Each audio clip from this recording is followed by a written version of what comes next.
Breaking news బంగారం ధరలు నేల చూపులు చూస్తున్నాయి. గత కొద్ది నెలలుగా ఆకాశమే హద్దుగా పెరుగుతూ వచ్చిన పసిడి ధరకు ఒక్కసారిగా బ్రేకులు పడ్డాయి. ఈరోజు మార్కెట్లో 24 క్యారెట్ల 10 గ్రాముల బంగారం ధర ఏకంగా 8,230 మేర పడిపోయి 1,70,620 రూపాయలకు చేరింది. అటు 22 క్యారెట్ల బంగారంపై కూడా 7,550 రూపాయల మేర తగ్గడంతో సామాన్య మధ్యతరగతి ప్రజలకు కాస్త ఊరట లభించినట్లయింది.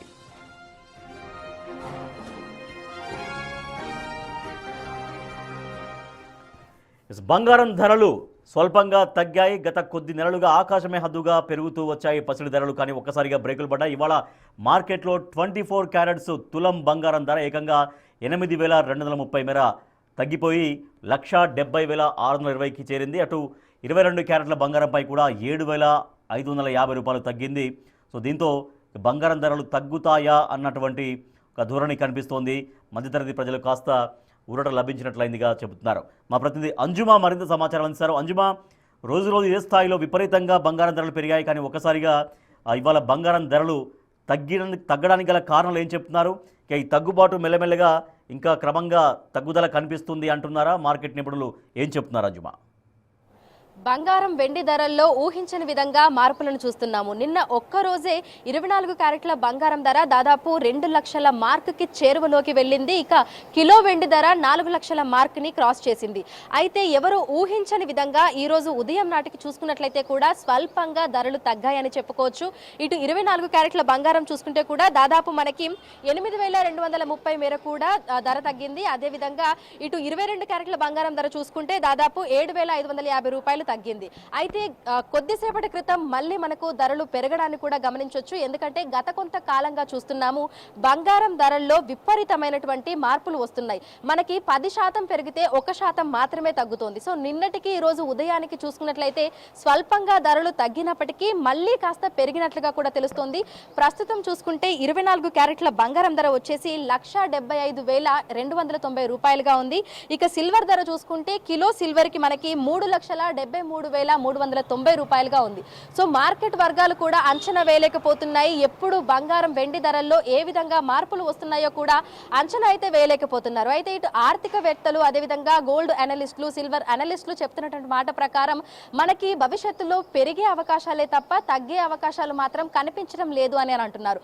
ఒకవైపు అమెరికా విధిస్తున్నటువంటి సుంకాల ప్రభావం కావచ్చు, అంతర్జాతీయంగా కొనసాగుతున్నటువంటి పరిణామాలు, యుద్ధ వాతావరణము, ఇవన్నీ కూడా అదేవిధంగా విదేశాలలో ఎక్కువగా గోల్డ్ మీద పెట్టుబడులు పెట్టడము, ఇక మరోవైపు చూసుకున్నట్లయితే కూడా ఇటు కంపెనీలు పరిశ్రమలు ఏవైతే ఉన్నాయో సిల్వర్ మీద ఎక్కువగా ఇన్వెస్ట్ చేయడము, సిల్వర్ వాడకం అనేది పెరగడము, వీటి ప్రభావంతో గోల్డ్ అదేవిధంగా సిల్వర్ లో ఎప్పుడూ చూడని విధంగా మనం మార్పులను అయితే చూస్తున్నాము. ఇక గతంలో చూసుకున్నట్లయితే కూడా 1,00,000 మార్క్ ని క్రాస్ చేసినప్పుడు సామాన్యులకి అందని ద్రాక్షలాగా బంగారం మారిపోయింది. కానీ బంగారం తోటి పోటీ పడుతూ ఎవరు ఊహించలేదు సిల్వర్ ఈ విధంగా ఇంత పెరుగుతుంది అనేది అయితే ఎవ్వరూ ఊహించలేదు. ఎందుకంటే దాదాపు వారం 10 రోజులలోనే 4 లక్షల మార్క్ ని క్రాస్ చేయడం మనం చూసాము. ప్రస్తుతం దాదాపు 20,000 వరకు సిల్వర్ మనకి తగ్గినట్లుగా అనిపిస్తున్నప్పటికీ కూడా మళ్ళీ రానున్న రోజుల్లో పెరిగే అవకాశాలే కానీ తగ్గే అవకాశాలు మాత్రం కనిపించడం లేదని ఇటు గోల్డ్ షాప్ కి సంబంధించినటువంటి నిర్వాహకులు అదేవిధంగా మార్కెట్ వర్గాలు సైతం తెలుపుతున్నాయి. ఇక గతంలో చూసుకున్నట్లయితే కూడా ఎక్కువగా బంగారం మీదనే ప్రజలు ఇన్వెస్ట్ చేసేవాళ్ళు. సో గోల్డ్ రేట్ పెరుగుతుంది అనుకుంటే చాలా మంది గోల్డ్ మీదనే ఇన్వెస్ట్ చేసేవాళ్ళు. కానీ ప్రస్తుతం సిల్వర్ ఎవరికి అందని విధంగా పెరుగుతుండటంతో చాలా మంది సిల్వర్ ఈటీఎఫ్లు కూడా తీసుకుంటున్నారు. సిల్వర్ లో పెట్టుబడులు పెడుతున్న వాళ్ళ సంఖ్య కూడా పెరుగుతోంది. సో మనకి గోల్డ్ షాప్లలో చూసుకుంటే సిల్వర్ బార్స్ కూడా దొరకనటువంటి పరిస్థితి ఉంది. ఇక పెరుగుతున్నటువంటి బంగారం ధరల దృష్ట్యా మనకి దొంగతనాలు కూడా పెరుగుతున్నాయి. చాలా మంది ఇళ్లలో బంగారం పెట్టుకోవడం కంటే మంచిది బ్యాంక్ లాకర్లలో పెట్టుకోవడం మంచిది అని కూడా భావిస్తున్నారు. సో అందుకనే బ్యాంక్ లాకర్లు ఓపెన్ చేస్తున్నటువంటి వాళ్ళ సంఖ్య కూడా క్రమక్రమంగా పెరుగుతోంది. దీంతో పాటుగా బంగారం మీద కంటే సిల్వర్ మీద పెట్టుబడి పెడుతున్న వాళ్ళు దాదాపు 20 నుంచి 30% పెరిగినట్లుగా కూడా మనకు మార్కెట్ వర్గాలు అయితే తెలుపుతున్నాయి. సో ప్రస్తుతం చూసుకుంటే ఎవరి ఊహలకు అందని విధంగా గోల్డ్ సిల్వర్ ప్రైజ్లు రోజు రోజుకి పెరుగుతూనే ఉన్నాయి.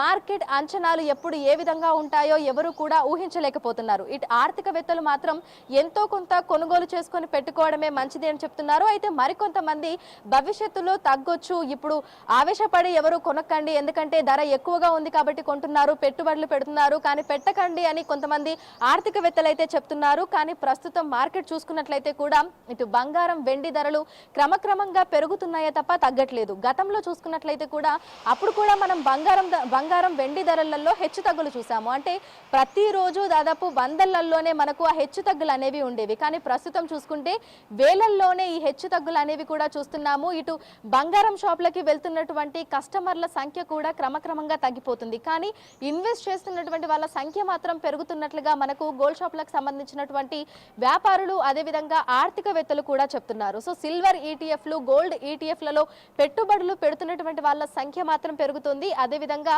ఇంట్లో ఉన్నటువంటి కొద్దిపాటి బంగారం అయినా సరే సురక్షితంగా ఉండాలి అంటే బ్యాంకు లాకర్లలో పెట్టడమే మంచిది అని భావిస్తున్నటువంటి వాళ్ళ సంఖ్య కూడా పెరుగుతుంది. సో ఓవరాల్ గా చూసుకుంటే మనకి బంగారం వెండి ఒకదానితో ఒకటి పోటీ పడుతూ ప్రస్తుతం ధరలు పైకి అయితే వెళ్తున్నాయి. కొంతవరకు ధరలు తగ్గి ఊరట లభిస్తున్నప్పటికీ మళ్ళీ కొన్ని గంటలలోనే ఆ ధర పెరగడం కూడా మనం చూస్తున్నాము. సో ప్రజెంట్ చూసుకున్నట్లయితే కూడా మనకి 24 క్యారెట్ల బంగారం ధర దాదాపు 1,77,000గా ఉంది. అదేవిధంగా సిల్వర్ కిలో వెండి చూసుకున్నట్లయితే కూడా దాదాపు 3,78,000 వరకు ఉంది. రైట్, థ్యాంక్ యూ అంజుమా. బంగారం వెండి ధరలు స్వల్పంగా తగ్గాయి. సో దీంతో ఇక మరి ధరలు ఇదే విధంగా తగ్గుదల నమోదు చేస్తాయా మళ్ళీ, లేకపోతే మళ్ళీ ధరలు పెరుగుతాయా అన్నటువంటి ఒక క్లారిటీ అయితే ఇంకా రావట్లేదు. సో ఇదే విధంగా తగ్గితే తిరిగి బంగారాన్ని వెండిని కొనుగోలు చేయొచ్చు అని మధ్యతరగతి వర్గాలు ఆశపడుతున్నప్పటికీ సో మరి తగ్గుదల కనిపిస్తుందా ఇదే రకంగా, లేదు మళ్ళీ విపరీతంగా మళ్ళీ పెరుగుకుంటూ వెళ్తుందా అనేది కూడా ఇంకా పూర్తిగా మార్కెట్ నిపుణులు కూడా స్పష్టంగా అంచనా వేయలేని పరిస్థితి కనిపిస్తోంది.